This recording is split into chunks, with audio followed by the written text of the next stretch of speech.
বাংলাদেশের জঙ্গল। আমরা দূর থেকে দেখতে পাচ্ছি বাংলাদেশে যারা মাছ ধরছে তারা নদীর ঠিক মাঝখান পর্যন্ত এসে মাছ ধরছে, তার এধারে আসতে পারবে না ইন্ডিয়ার মধ্যে।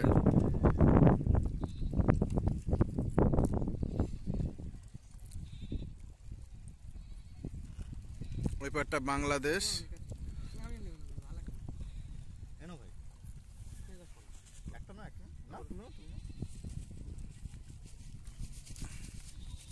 আমরা ইন্ডিয়ার পারে দাঁড়িয়ে আছি। ওই পারটা বাংলাদেশ, বাংলাদেশের জঙ্গল।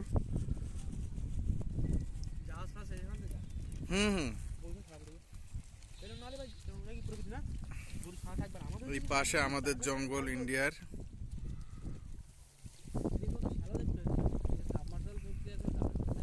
আজকে এখানে দুখানা বাঘ ডেকেছে, আর্মিরা বলছে এখানে তাড়াতাড়ি আমাদের চলে যেতে।